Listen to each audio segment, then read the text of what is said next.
Bienvenue sur Indépendante et Authentique, le podcast pour booster ton état d'esprit et ton entreprise.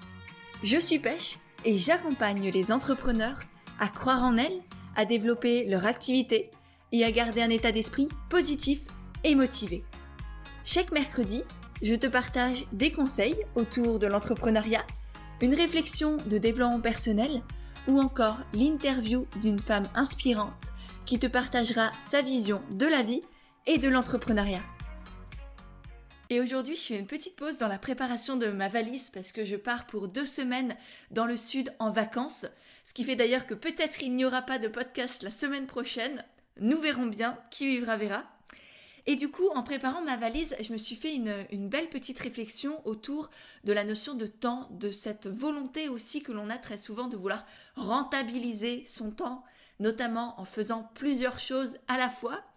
Et c'est justement ce qui me conduit à enregistrer ce petit voice, parce qu'au moment où j'ai voulu préparer ma valise, je me suis dit, tiens, tu vas utiliser ce temps-là, tu vas écouter un podcast en même temps, et tu vas en profiter pour faire sécher ton vernis. Résultat des courses, j'ai cherché mon téléphone, j'ai mis en route le dernier podcast de mon amie Chloé sur les sentiments, sur les ressentis, l'importance des ressentis qui d'ailleurs était très intéressant. J'ai mis le podcast. Une fois que j'ai mis le podcast, je suis allée chercher mon vernis dans la salle de bain. Je me suis peinturluré les pieds. Et première étape déjà, je m'en suis mis absolument partout. Parce qu'à la fois, j'étais en train d'essayer de me concentrer à faire quelque chose qui n'est pas habituel pour moi. Mettre du vernis, c'est pas ce que je fais tous les matins. Et du coup, à la base, j'aurais dû me concentrer. Et en même temps, je voulais écouter Chloé qui partageait des choses très intéressantes. Donc, ce qui fait que j'étais ni dans le podcast avec Chloé, ni en train de me concentrer à pas débarder comme une petite fille sur mes pieds. Ce qui fait que déjà là, de prime abord, je me suis dit, c'est pas grave, tu vas attendre que ça sèche, tu gratteras un peu ce que tu as mis sur les côtés, c'est pas bien grave. Donc du coup, j'ai refermé mon petit pot de vernis et je suis allée préparer ma valise. Donc voilà, je sors tous mes habits, je mets tout sur le lit, j'organise tout. Et puis au bout de 10 minutes, toujours avec le podcast dans les oreilles, et donc pareil, j'arrivais pas à m'organiser, je mettais 1000 ans pour trouver, ah oui, là, faut que je cherche des t-shirts, là, faut que je prenne un pantalon, faut que j'ai des robes, etc. Donc je pense que déjà, rien que le fait là d'avoir préparé ma valise m'a pris 2 fois plus de temps que ce que j'aurais fait habituellement sans podcast dans les oreilles, en étant vraiment focalisée sur la tâche. Et puis résultat des courses, à la fin, quand j'ai eu fini de faire ma valise, je me suis rendu compte que le vernis que j'avais sur les pieds était à moitié parti, parce qu'à force de bourlinguer dans tous les sens, je m'étais cognée dans la housse de couette, sur le rebord de l'armoire, ce qui fait que non seulement je n'avais plus de vernis aux pieds, et en plus de ça, j'avais commencé à colorier les 4 coins de mon appartement. Donc j'ai sorti le dissolvant, j'ai commencé à nettoyer tout ça, j'ai cherché sur internet comment enlever du vernis du tissu. Bref, j'ai perdu un temps phénoménal parce que j'ai voulu faire plusieurs choses à la fois. Et je pense que ça dépend peut-être de notre personnalité. Et encore, honnêtement, je ne suis pas bien sûre au niveau des neurosciences que c'est possible de faire vraiment à fond plusieurs choses à la fois. Et donc, au final, j'ai dû refaire mon vernis. J'ai réécouté le podcast de Chloé parce que j'avais rien suivi. En réalité, si je suis honnête avec moi, quand je fais une tâche, j'ai besoin de me concentrer à fond dessus. Je ne suis pas de celles qui peuvent écouter de la musique en même temps. Je ne suis pas de celles qui peuvent travailler vraiment et se concentrer quand il y a du bruit autour. Moi, dans les cafés, par exemple, quand je vais travailler dehors, je fais des choses qui sont faciles pour moi, qui sont créatives, mais pas qui me demandent de me concentrer. Quand j'écris une newsletter, quand j'écris un post sur Instagram, par exemple, j'ai besoin d'être focus dessus. Parce que pour moi, c'est quelque chose de très précieux. En plus, jouer avec les mots, j'adore ça. Bref.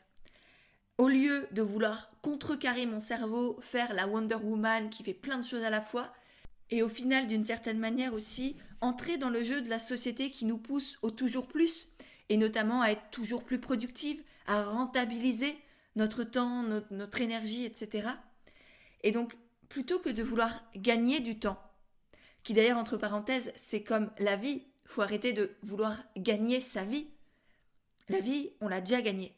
Elle est là, elle est à nous, elle nous a été donnée quand on est sorti du ventre de notre maman, voire quelques mois auparavant.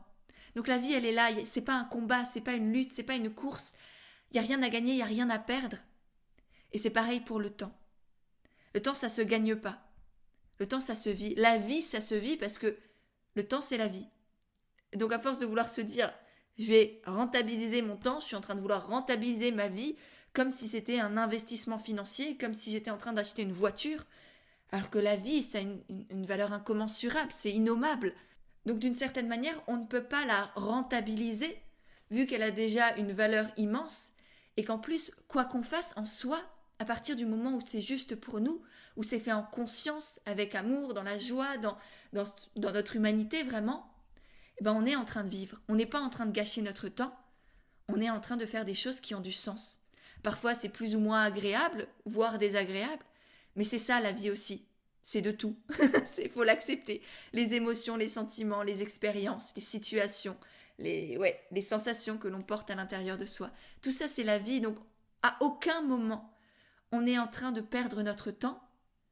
Et peut-être que justement le seul moment où potentiellement on pourrait être en train de le perdre, c'est quand on a envie de le gagner, quand on essaye de le rentabiliser, de fourrer un maximum de choses dans la seconde, comme si on voulait se combler d'expérience d'une certaine manière, parce que si on ne faisait pas tout en même temps, c'est qu'on n'était pas assez, alors qu'en réalité, on n'a rien à prouver, ni aux autres, ni à nous-mêmes.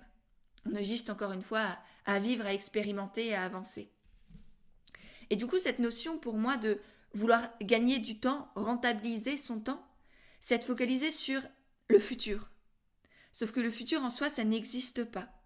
C'est un peu, là j'entre dans une interprétation un peu plus quantique, un peu plus perchée si vous voulez. J'espère que vous êtes toujours avec moi. Mais en soi, le temps, ça n'existe pas. Tout ce qui existe, c'est l'instant présent. C'est là maintenant. La phrase que je viens de dire là, elle n'existe déjà plus. Elle fait partie du passé. Elle existe juste dans nos cerveaux, à tous les deux. Et puis la phrase que je vais dire dans quelques secondes, que tu ne connais pas, que moi non plus je ne connais pas encore, ben elle fait partie du futur. Elle n'existe pas non plus. Je la connais pas et en même temps là elle vient d'exister, elle vient de faire partie du passé. Donc en soi tout ce qui existe, c'est des nanos, des microsecondes, une accumulation constante de moments présents, encore et encore et encore. Et donc c'est ça, au lieu de vouloir courir après quelque chose qui n'existe pas, un futur hypothétique qu'on a envie de contrôler, d'anticiper, eh bien apprenons à revenir au moment présent, à vivre ça, arrêter de vouloir rentabiliser son temps et vivre le temps présent parce que c'est tout ce que l'on a. Et que demain, si tout s'arrête, tout ce qu'on aura perdu, c'est le temps qu'on a essayé de gagner, à essayer de le rentabiliser. Et donc je t'invite toi aussi à prendre du recul sur ce que tu fais au quotidien, sur peut-être aussi cette sensation de vouloir rentabiliser ton temps, cette pression que tu te mets, cette envie d'être productive, de faire toujours plus, de faire plusieurs choses à la fois. Essaye peut-être au moins l'espace d'une journée de tester, de faire une chose à fond, vraiment, pleinement, en étant pleinement consciente de ce que tu fais. Et ensuite, une fois qu'elle est terminée, déjà sois fière de toi d'avoir fait ça, et puis ensuite passe à la prochaine. Essaye de faire ça tâche par tâche, réellement. Et tu verras que non seulement tu gagneras du temps, mais en plus tu auras la sensation d'avoir accompli beaucoup plus de choses dans ta journée, d'avoir vraiment vécu, vraiment expérimenté, vraiment avancé dans ton projet. Donc voilà, c'est un podcast très court et j'espère qu'il t'a plu. D'ailleurs, si c'est le cas, c'est vraiment le type de message vocal que je laisse sur mon canal Telegram, qui est un groupe, on va dire, c'est un peu comme WhatsApp, Telegram, sauf que c'est complètement en dehors de Meta, c'est-à-dire de la société où il y a Facebook, Instagram, WhatsApp et compagnie. Donc c'est quelque chose qui est complètement indépendant, libre, où je partage énormément de choses de mon quotidien, de réflexions, des coulisses de mon entrepreneuriat, de choses que je ne peux pas dire sur des réseaux comme Instagram par exemple. Donc je t'invite vraiment à nous rejoindre, tu as le lien directement dans les notes de cet épisode. J'ai plein de retours, je sais que ça plaît énormément ce que j'y partage. Donc si ce podcast assez court, percutant t'a plu, n'hésite pas à nous rejoindre, ça me fera très plaisir. Et puis comme ça tu auras des petites surprises aussi de temps en temps, tu verras. Et puis comme toujours, si ce podcast t'a effectivement plu, pense à le partager autour de toi, à tes proches ou sur Instagram. En me taguant, ça me permettra de te remercier et de te repartager. Et puis ça permettra à d'autres personnes de prendre du recul sur cette notion, cette rentabilisation du temps qui peut nous bouffer, qui nous empêche de vivre et dont il est temps qu'on se détache nous aussi petit à petit. Donc voilà, je te laisse pour cet épisode, j'ai hâte de voir tes partages, hâte de te partager aussi de nouvelles réflexions sur Telegram. Je te souhaite une très belle journée, moi je file en vacances et on se retrouve très bientôt dans un nouvel épisode d'Indépendante et Authentique.